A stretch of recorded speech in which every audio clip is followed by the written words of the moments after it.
I am Poof, a magical book that knows all. Developed by wizards and enchanted by scientists to discover all human knowledge. My secrets could be used to cure disease, end hunger, and advance civilization. Instead, I've been stolen by two idiots and have been forced to help them produce a game show. This is Poof, the magical game show.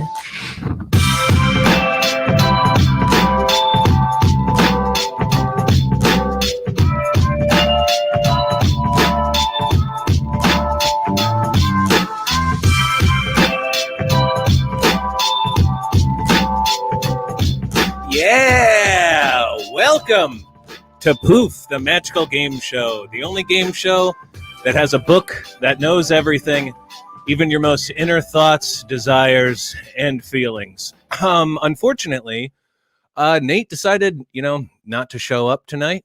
About a week ago, I saw him leave the house, and he just hasn't even bothered to come back yet. So I've been working really hard to try to find a replacement. I got somebody that I think is really important to the show, and I got somebody that I think that could replace Nate forever. Because if he's not going to show up after leaving the house in the middle of the night by himself, then when is he going to show up? So I'd like to welcome my brand new co-host for. Oh no, Milkbag. No, I'm not the new co-host. Milkbag. Do you remember that conversation we had last night? You cried. And I said I was sorry, and you couldn't be the co-host.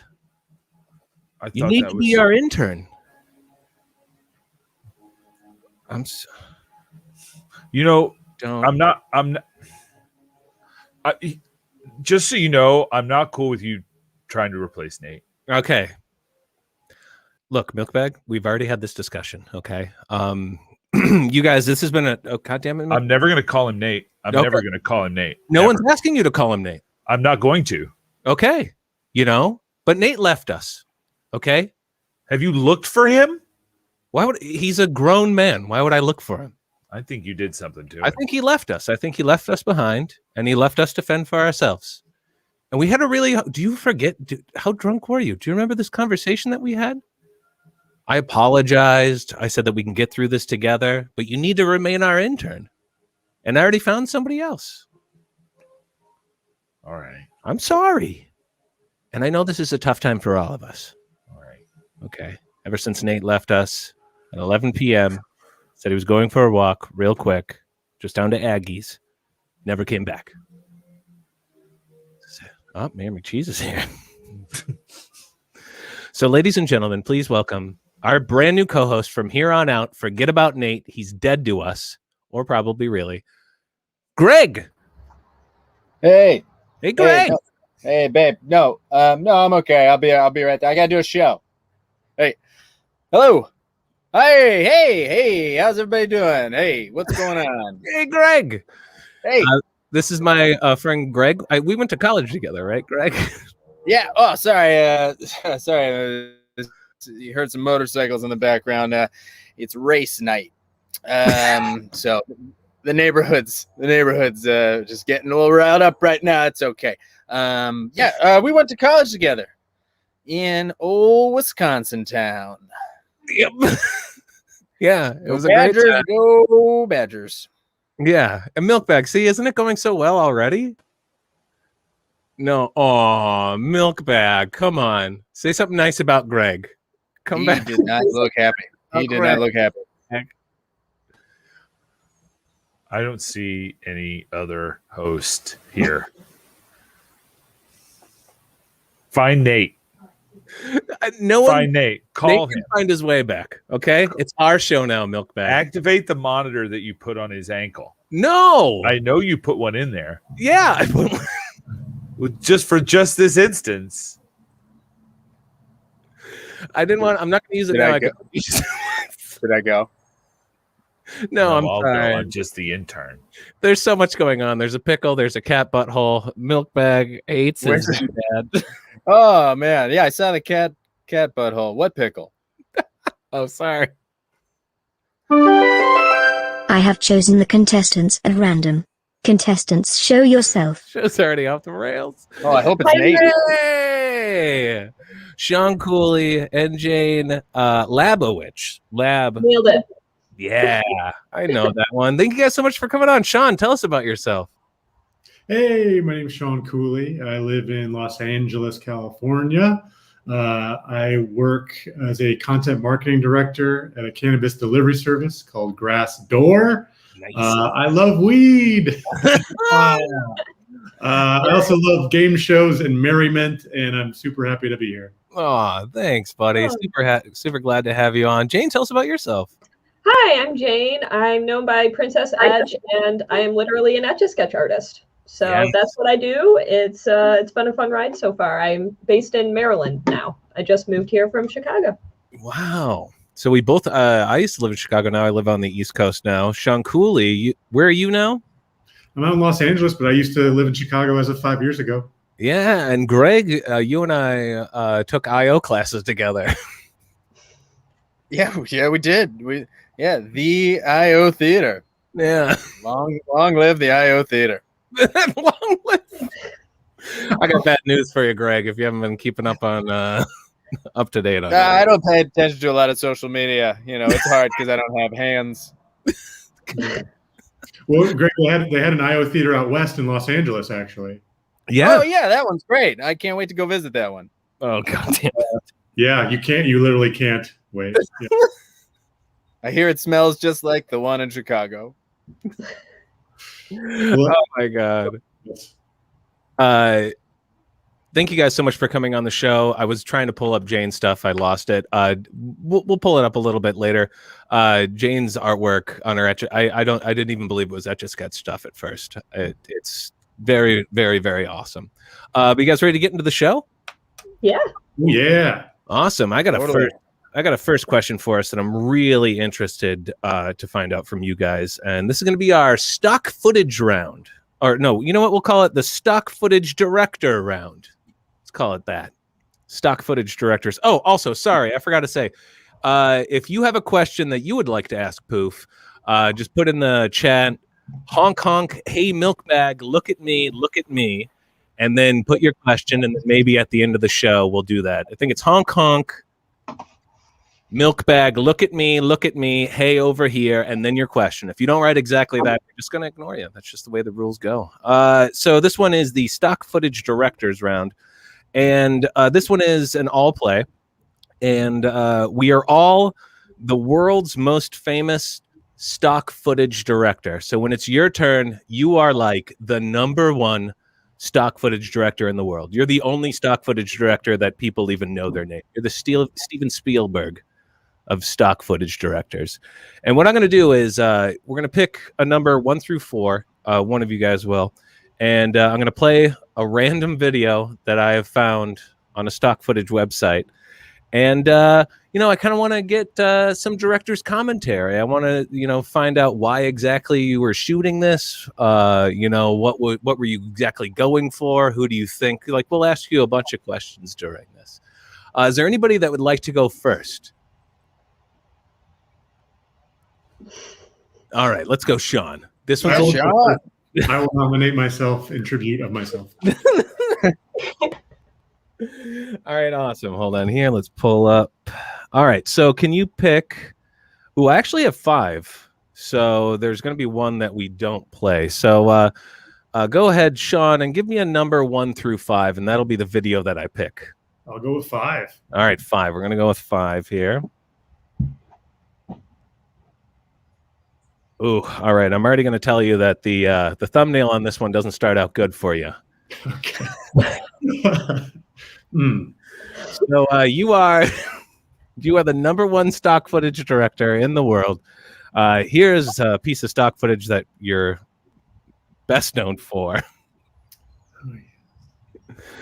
And can you give me? Is there a story behind this? What exactly were you going for as the director of this?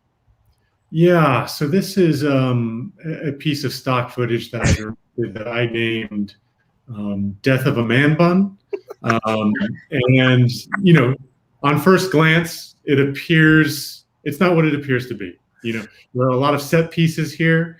How did the wheelchair get up into a cornfield on a mountain? That's not a question. But more importantly, is what it answers. Mm-hmm. Walking away of this frivolous bun-style hairdo that we all knew was just a fake, phony facade for something deeper and more sinister. It's actually an advocacy piece. It's used in several PSAs that run on PBS affiliates across the United States.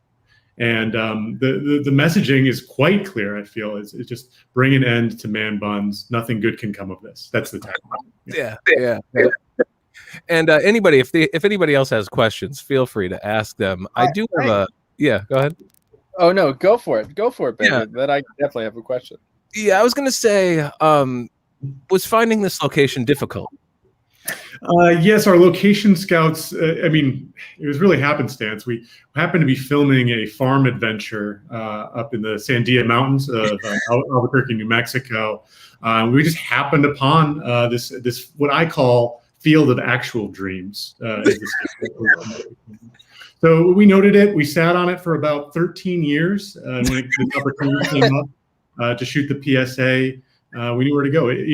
Scouting is so often like real estate. It's about location. Come on. Greg, you had a question? I did. Sean, clearly there's a lot going on between these two actors. Is it true that they also had a pretty spicy relationship off camera, and that had come to a head here before filming this? Oh, absolutely, Greg. That's a great question. It was a 2-day shoot out in New Mexico, and fully a 2-day shoot. Not half days, 2 full days. You know anything about my stock footage style? It's that there's a lunch spread that rivals any other movie set that would be out there. I demand it. I demand first-in-class food, craft services, crafty as I call them. In between day 1 and day 2 of the shoot, we almost lost location of one of the actors. They were late coming back, having met at the audition, shot for a day, and then just spiritually speaking to each other in between takes. I have a habit of creating chemistry on my set. It's a trust fall. Everything's a trust fall. Us talking right now is a trust fall. My life is a trust fall. Basically, anything short of me falling down is a trust fall. Then I don't trust gravity. Jane, do you have any questions? Yeah. So I heard there were a lot of scandals that happened from this footage. Like, what is the fallout that occurred from that? Has that been resolved? Sure. So we got some brushback.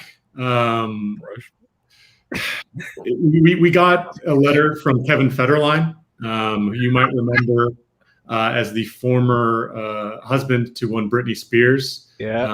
Who actually history, we've tilted the scales back in favor of the rightful queen, Britney Spears, which is, I think, a course correction that Earth needed to take. That's neither here nor there. Kevin Federline, an absolute monster. He wrote us a letter. We hadn't received a letter at Stock Imagery Studios, which Stock Imagery Studios, our tagline is that the vision is not in the name. The vision is the vision. But he wrote a nasty, condescending letter, said he was going to write to his local councilman to get the PSAs taken down off public access television. Luckily, that never came to pass. We did have to pay out a very large settlement. He did take us to court for wrongful reappropriation of the Bund community. And we learned a hard lesson that day. We have to lawyer up. It's an unfortunate lawsuit-driven world we live in. But for us, we believed in the message. We believe that anybody wearing a tan jacket and skinny acid wash jeans throwing money at somebody in a wheelchair is a pervert, quite honestly. All right. Well, thank you, Sean. Thank you so much. Thank you for sharing. Does anyone want to go next? I'll go next. Jane, you'd like to go next? All right. So five is taken. So 1 through 4, pick a number. I'll do number 2. Number 2. All right. Okay. Well, okay. All right, here we go. Also a thumbnail that does not look good starting out. So why don't we go ahead and watch this? And you could tell us, make sure we loop here. You could tell us about, your art style, what exactly you were going for with this stock footage clip. To me, it looks like a bully who's being sensual. Can you explain exactly what's happening here? Yeah, we really wanted to go the sensual route with it. We really wanted to make the viewer just as uncomfortable as the child on the right. We're not supposed to know as a viewer if the child is being bullied or if he's being courted. And we really wanted to develop this intimate relationship between the viewer and the actual action happening. So we made sure to just keep coming closer and closer and closer to it. And that scene right there where we just saw the string on the nose, that was ad-libbed completely. Yeah. I mean, we couldn't have asked for it. This was like our 90th take. God. So, yeah. And I heard that this wasn't filmed in an actual high school. I will neither confirm nor deny that rumor. That is something that's just riddled with NDAs. I can't get into that. Yeah. Does anybody else have any questions for Jane? I'm curious of the character motivation of this of the yellow sweatered young man. I know as a director, it's tough to give folks character notes of what their motivation is, but can you maybe give us some insight as to what he's thinking, what's going through his head?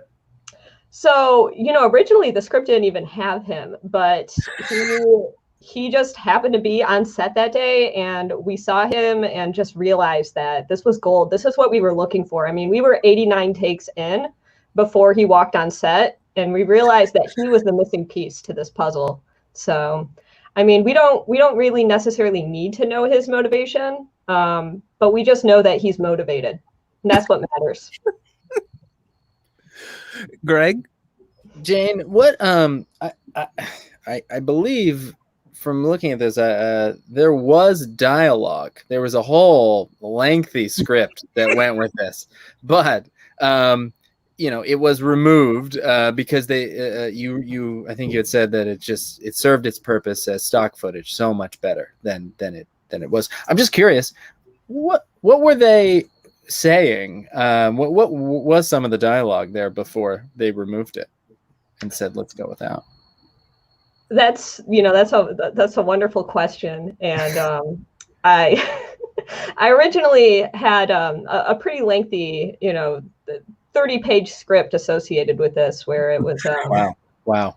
Yeah, that basically there's a lot of people who wear striped sweaters deal with a lot of contempt in this world, and I really wanted this to be a script that really focused on the trauma that most people who wear striped sweaters experience on a daily basis. But we realized that maybe we should just go with visual cues for this and hope that it just the dialogue was just too heavy for people.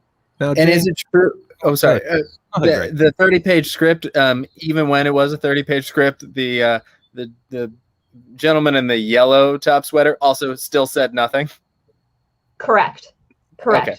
Yeah. He just nailed it from the first take that he was on set.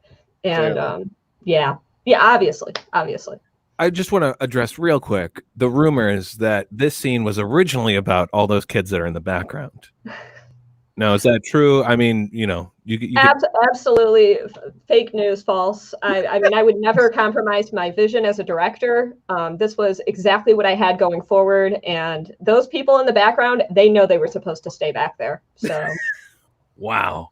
And what are some of the major? I was just curious. Some of the major brands that have used this in their commercials. Is there any that you're able to share with us? Any brand? Yeah, it was part of the fall campaign for JanSport backpacks. Okay. And really, really big in the back to school scene. Like, school. Get centrally bullied back to school. Yeah, exactly. Yeah. Yep. I want a JanSport now. Yeah. Thank you, Jane. Thank you so much. Great. Are you ready to show us yours? Well, I'd love to. What numbers can I pick from? Jane, that was 2, correct? That was 2. So 2 and Yeah. 5 are off the board. So 1, 3, or 4. I'll take the 3 hole. 3. We got 3 here. Okay, you know what? Or Out 1. of all the thumbnails, Sounds out of all the thumbnails we've seen, this one's probably the most egregious. Before we boy.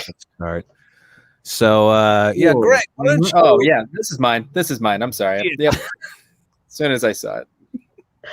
so I want you to go ahead and maybe walk us through your exact Yeah. thoughts Yeah. Yeah. on Yeah. this stock. This is stock footage. This is stock footage. Yeah, Greg. Yeah. Yep.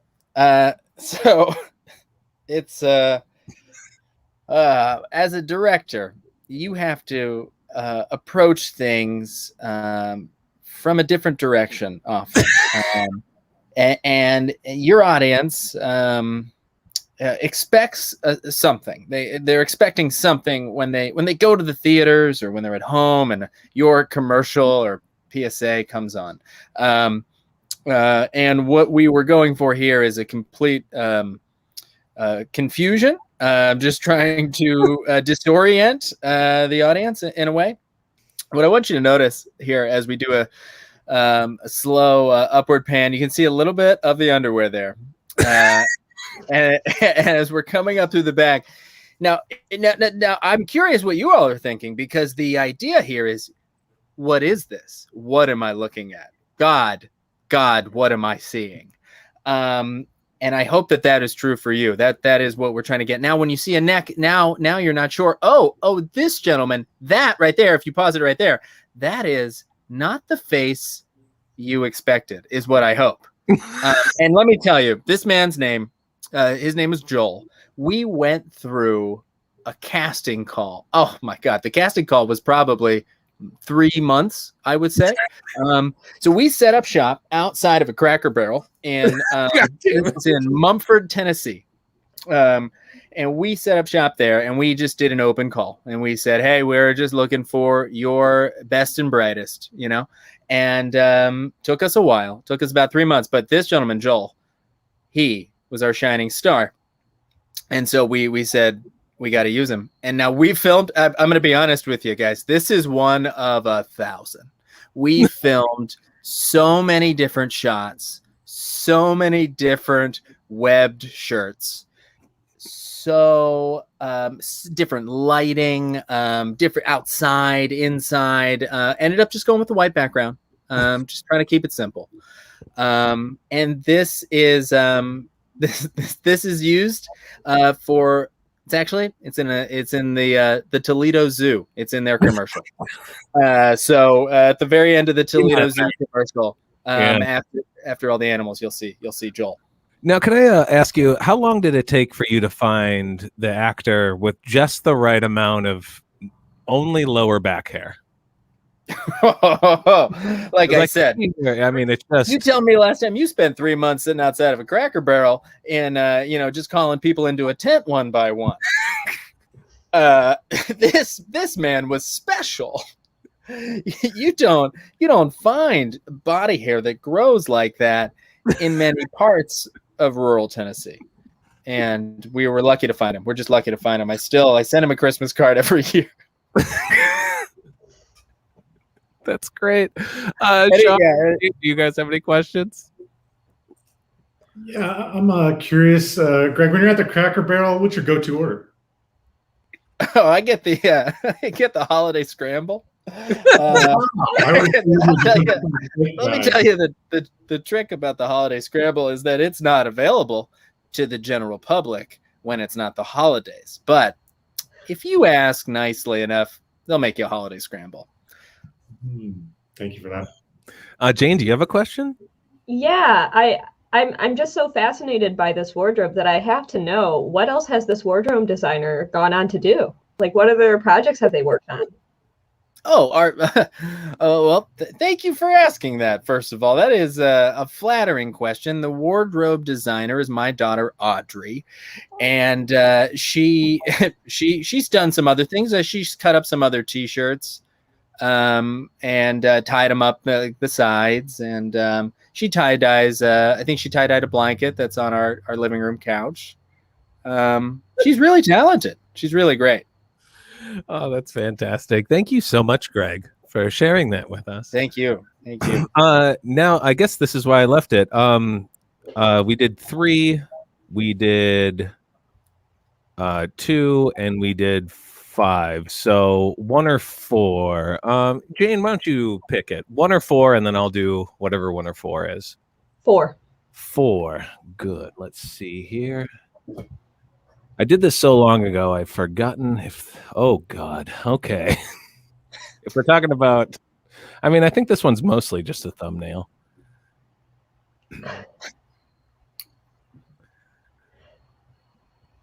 So I shot this in super duper slow-mo. And asked the actor, he was only cast based on, what we were going to tell him. We never told him that we were going to dress him up like an elf at all, because I'm just going to come out and be honest. So this one is for an anti-union Santa group. Santa commissioned us. His elves were trying to unionize, and he really wanted to get out in front of everything and start his own political campaigns. So we didn't want to tell anybody right away exactly what it was for, but we hired this guy because he was the only person that sat still as we yelled at him. During the audition, we didn't get anybody any script or anything like that. We just said, please sit down on the stool. And then we had gone through everyone's history who was auditioning and looked up all kinds of awful things about them or sad things that happened in their lives. And this was the guy right here, because this guy had so many awful things that happened in his life. We used like 10 of them in the audition, and we still had plenty left when we got him on location. So this is shot in Iceland, but not outside. This was in a studio.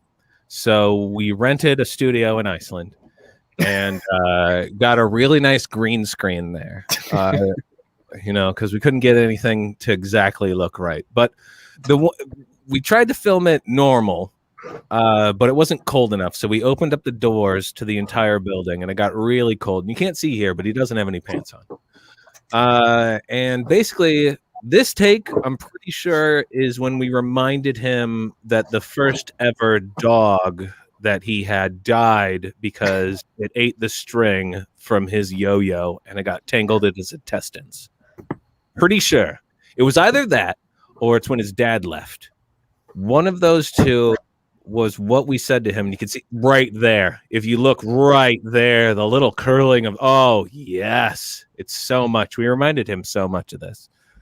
But he was non-union, so it was great. We got as much time with him as we needed that day. And he gave us his all. He gave us his all. He did his own makeup. That was him. We were actually just going to have him be himself. So, any questions? Seems pretty straightforward. Robert, thank you for sharing the direction there. I clearly see it imbued in the face. I'm kind of wondering that, obviously, with the union busting motif here, which we are pro for here at Bacon Foundations, just so everyone knows. So Amazon, you want to reach out to me? We'll take down those unions for you. They're bad for America. That's what we think. I was actually going to say, what say you to the rumors of just how overstated the union, the positives of the union are for the elves under Santa? I mean, this is crazy that this is happening.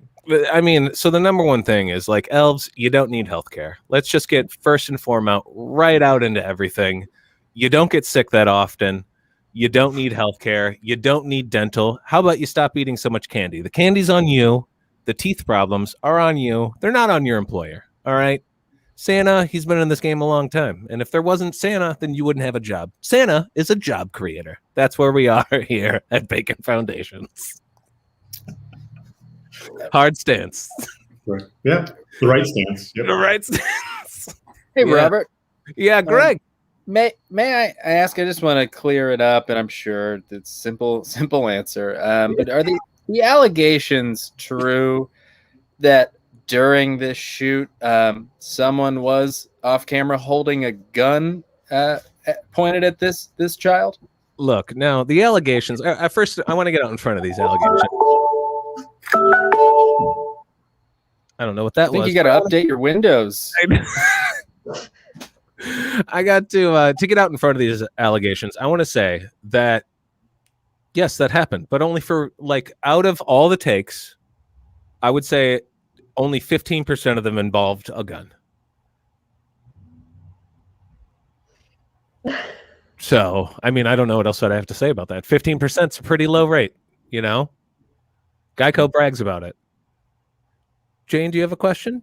Yeah, since this footage has been leaked online, it seems like he's become kind of a viral sensation. Have you kept up with him? How has his life been since then? You know, it seems like he's really been taking off, especially in like Japan. I don't know. I heard that he moved there recently, but That is correct. That is correct. He recently moved to Japan and he stopped returning my phone calls. Because you know, once an actor like this gets big, you know, they shoot right up to the top. It goes straight to their head. You know, will he make it back from Japan? I don't think so. I don't think he's going to be able to handle that kind of fame because he could barely handle us saying 100 awful things that happened to him in his life in that chair. And I don't think he can. If you can't handle that, then you can't handle Japan. That's what I've always said. Robert, if you had to describe the directorial style in just a few words, what would you say is your ethos? I could describe it. I could describe it in one word: zoomed. I have heard enough. I have tabulated your answers into scores. All right, that is the end of the first round. Oh, God damn it! Oh man, Milk bag. It's Bacon and Greg. Don't put not Nate. Great round, Jane. Great round, Sean. No, milk bag. No. all right, Greg, Man. it's not Greg's fault. I'll do better. I'll Nate do didn't better. come back. I'm sorry. But that was a good first round. Does anybody who would like to go next? Who would like to ask a question? I can go next. All right, Jane. I thought about this question for like a week. I even ran it by my boyfriend. We were discussing questions like back and forth. Okay. And what I've got is, okay, the people have spoken. They've finally done it. They finally added a fourth color to traffic lights. What is the color and what does it do? Wow. Whoa. Wow. This is a really great question. So, I mean, this one's really hard because, so we're talking about red, green, yellow, green already taken. Yep, that is All true. right. I mean, with those off the board. Take how many those off the left? table. Classic. There's only like one other color left. It's Yeah. true. Yeah, that's, huh. Go ahead. I would say, blue obviously noticeably absent. Blue, most synonymous in motor vehicles with me with the classic Mario Kart. So I think there should be maybe one out of like every million cycles. You're granted a blue shell to shoot at the person in front of you who's maybe cut you off or ran the light. And you get a little bit of Mario justice produced by the traffic light. I would say, again, it's not like an every cycle thing. It's a little bit like purge mentality of like every so often, once we see somebody run an intersection or block an intersection, LA traffic, don't get me started. And you get to fire off a 2-scale spiked shell of a Koopa Troopa. Hopefully it sees Koopa Troopa. I don't know the backstory of how the shells were created. Homing powered. But yes, I would love to have like a shell, blue shell that pops up, and when it's on, it's on. Oh, that's a good I one. love it. Thank you. Yeah, that's great. I guess, Greg, are you frozen or is that just on mine? No, am I frozen? I think Greg is in deep thought. Yeah, Am I Greg. frozen? Yeah. Try refreshing really quick. But I'm going to go ahead and I'm going to say, I'm going to go on Boston rules because like our friend Greg has lived in Pittsburgh and he taught me about the Pittsburgh left. That's where, the light turns green and you're turning left and you're first and, you just kind of zoom in front of everybody else. Yeah. And I now living in Boston, I feel like a Pittsburgh left is just what they call a left here. And, the road lines kind of disappear. A lot of places that you go in Boston, you'll be like, so many times I'm like, how many lanes is this road that I'm on right now? And then all of a sudden I see that I'm supposed to be in 4 different lanes. And it's like, whoa, the like lines just show up. So I would like to do just an all white. So like the top light's white, the middle light's white, and the bottom light's white. And that just means figure it out on your own. Like you come to that intersection and, everyone just kind of moves in kind of like a clockwise fashion. I would kind of be it in and just kind of get through it like a made up roundabout. Okay. It's really close to a flashing red because that's what a lot of people think a flashing red is. You just kind of do whatever you want. Some very like improvisational driving that would need to happen. Well, that's it. White flashing lights means improv, and then I love it. You just improvise your way through it. Yeah, it's just. Can I get in? Can I cut in front of you? Yeah. Sip, yes, and go ahead. Yeah. Greg's already doing a better job than me. Am I still frozen? Am I frozen? Oh, you're great, Greg. Okay, great. Can I throw in? I thought about this while I was frozen. I was in deep thought. And now I don't drive a lot, as you can tell. But I think orange is the color I would add, and I would ideally like it to slowly transition. So you'd have a green light, turns to yellow, and then yellow fades to orange, orange fades to red. And so it's just like, I don't know, we're just adding that color. It's letting you know that the red's coming. What I always get upset with yellow lights is that depending on where you are in the country, and again, I don't drive a lot, you don't know how long they've set the yellow lights for. So like in Chicago, I've heard they set them really short, and that's so that they can get you on the red light tickets. But in other places, a yellow light is like 10 seconds. It's crazy. So I don't know. I just want some consistency in our yellow lights, and I think maybe orange might be the way to help that. Yeah, I think that's good.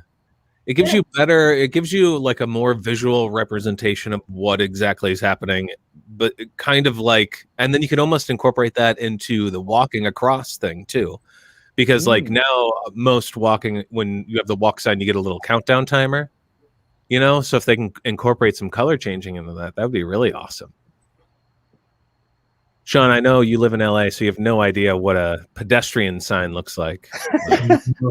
Pedestrians are just bonus points. Yeah, exactly. I'm pretty sure you haven't seen a sidewalk in a few years. No, legitimately, I live in an unincorporated township called Altadena, and we don't have sidewalks. They're like banned from the entire township. We have coyotes, but no sidewalks. They were banned, as in they existed and then removed. As in, there have been proposals to put sidewalks in, and people have said, "Not in my literally not in my backyard." Wow. Yeah. That's how into driving in Southern California. Yeah. Jane, did you? Street. Walk and bike in the street with your family. Jane, did you have an answer to this? Have you thought about this one? Yeah, I've thought about this one a little bit, and I would introduce a blue light to a traffic signal, and it would only go off similarly to yours, like maybe once every like 100 cycles or something, similar to Sean's. And basically, if you see the blue light, everyone at the traffic signal is required to get out of their car and trade their keys with someone else, and you just have to drive off. Like, it's just, you just got to keep continuing life. It's kind of like the great economic equalizer. Yeah. Like, you always hope that like when the blue light goes off, that like you're in like a really crummy car, and Like it really could work out in your favor, but it gets really complicated when it gets to like things like there's children in the back and like, you know, it can get really ugly. Yeah. See, I like Jane's Sorry, and John's because with the blue light, it forces you to pay attention because so many people, when they get up to the stoplight, that's their point where they like go on their goddamn phone or something. But if there's an opportunity where like once every 100 times that light is going to change to something where the car in front of you either explodes or you lose your car, you might actually be paying attention. And your children. So if you have a kid that you don't want, you just kind of drive around for a really long time. Yeah. It's like, you remember that awful show Wife Swap? This is a real life, like the stakes are raised to the highest they can be. Amazing. It's insane to me that there was a show called Wife Swap before there was a show where anyone even thought about switching cars. You know? Like people care about their cars so much that would like never even come up for some reason. But they're like, oh, I'll change families for a month. I don't care. Not my Ford F-150. I have heard enough. I have tabulated your answers into scores. All right, let's see what we got. Oh, come on, Greg. Wow. Now I'm Sean, 30, Jane, 27. So close game. Greg, I'm sorry. I'm starting to think that maybe Milkbag is kind of working his way into the scoring system. No, Milkbag, you know that's supposed to be for Poof. Yeah. Wait, where is he? Where is he? Nah, there. Milkbag. Are you still upset? Wow, silent treatment. Really cool. Next question, you guys. Does anybody have a question that they'd like to ask? I can propose a question. Yeah, go ahead. Presumably, I think we're all of an age that we all lived through the decade of the 1990s. And in this year, 2021, I'm finding it hard to describe some of the phenomenon that occurred during the 90s or lack of phenomenon during the 1990s. I'm curious if you guys have had this experience of trying to describe to a younger zillennial, I don't even know what they're called, of Zoomer, or a person or a show or something from the 90s and had trouble describing it to them and what its relevance meant to you in that time period. Yeah, Sean, I'll tell you right now, I've already gotten pushback from the show on all my Doug references. Oh. You know, we put a lot of Doug references into the show and getting a lot of like, stop it with the Doug references, you know, and it's kind of my fault because I'm not even picking like anyone's favorite from the 90s cartoon. I mean, Doug is a pretty like, nobody hated Doug, I think, but it was pretty middle of the road. I might be one of the only people where it like connected with so hard. So is that because you always wore the same green shirt and those khaki shorts? Mm-hmm. Mm-hmm. And I love quails. Oh, those are cool. I think Doug worked so well because he had a reasonably limited imagination. Like it wasn't too over the top, but like Quail Man was just like, okay, so this is in your wildest dreams. You're going with Quail Man who like does chores and invents an 8th day of the week, which is great. But yeah, rather than going full Superman or Wolverine, siding with Quail Man. Yeah, Doug is like very wholesome, maybe the most wholesome, unreligious cartoon of all time, I would say. Yeah, and watching it back as an adult, like, or watching a couple episodes as an adult, when I was a kid, I used to think that like Doug's sister was like mean to him for some reason. And if you watch it now, you're like, Doug's sister loves him. She's like the best sister. She is just who she is, and she's not like afraid of who she is, and she's not afraid of being embarrassing. And she's very supportive of Doug and loves her brother. And then you also see that Mr. Dink, the next door neighbor, loves Doug and like totally like he wanted to have a kid, they couldn't have kids, and that's why like as soon as Doug moved next door, he was like, hey Douglas, what's up? And he's like always showing him his stuff because he was just trying to connect with Doug and really loved him. And Mr. Dink's wife loved him too, and she was just like, okay dear, settle down, because she always knew that she was getting so excited in front of Doug. Megan, we're already going to get so much. Stop talking about Doug mail. Greg, if you're going to be a co-host from here on out, you're going to have to deal with this. Look, I'm down to read the mail. I just can't open it. All right. Anybody else have questions? We're running close. I wanted to say about the 90s. So I have a Zoomer niece, and it's pretty crazy how much of a generational difference there is between us, even though we're only like 15 years apart in age. And it's so strange because she didn't really exist in a time before the internet was like convenient for everyone to have. But I've found great joy in trying to imbibe the things I love into her. Like, you know, like I got her really into Sailor Moon, and I gave her like a bunch of my old Sailor Moon stuff. So like I go to my sister's house and I see like a Sailor Moon wall scroll on her wall, and it's like, yeah, she's an OG anime lover, you know, like it's cool. It's cool. I feel like I'm teaching her like the foundations of like what the internet bedrock rests on today, like from meme culture and stuff. And yeah, definitely, you know, speak of the 90s with deeply fond nostalgia. And but it definitely feels like she grew up in a different universe.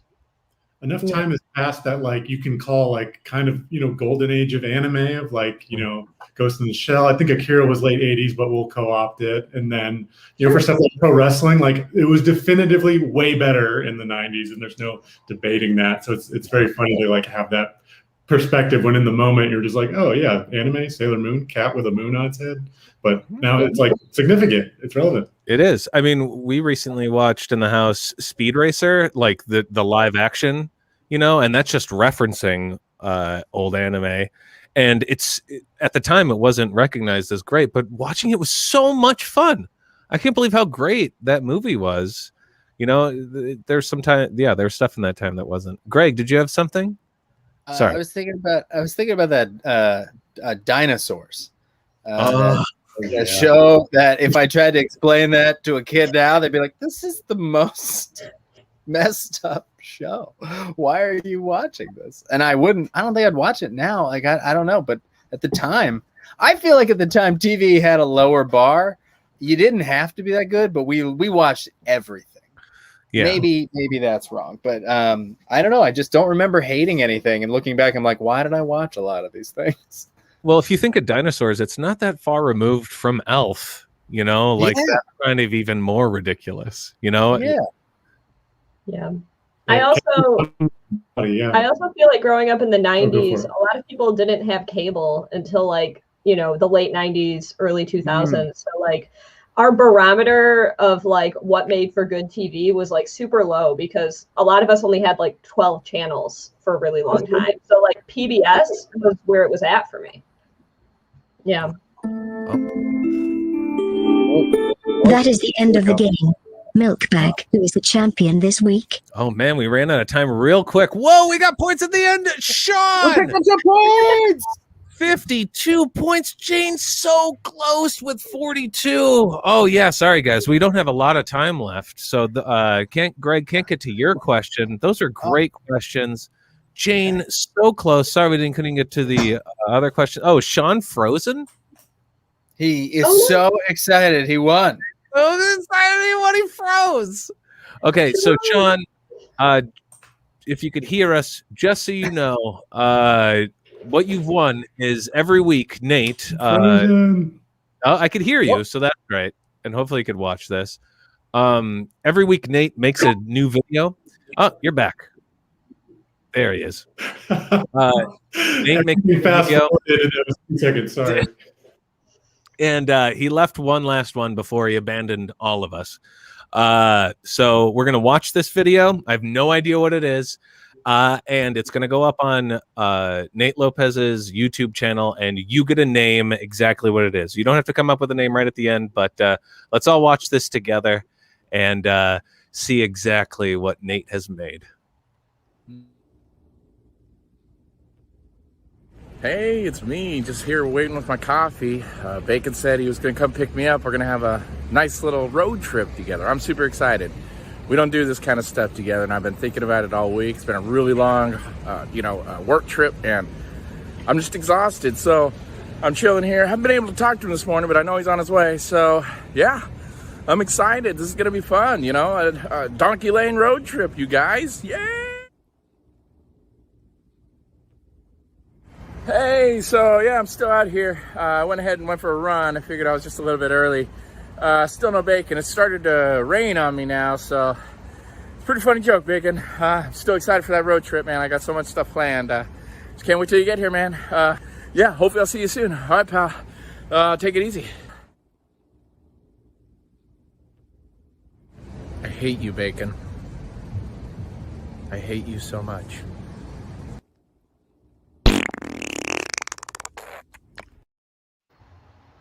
I knew it. All right.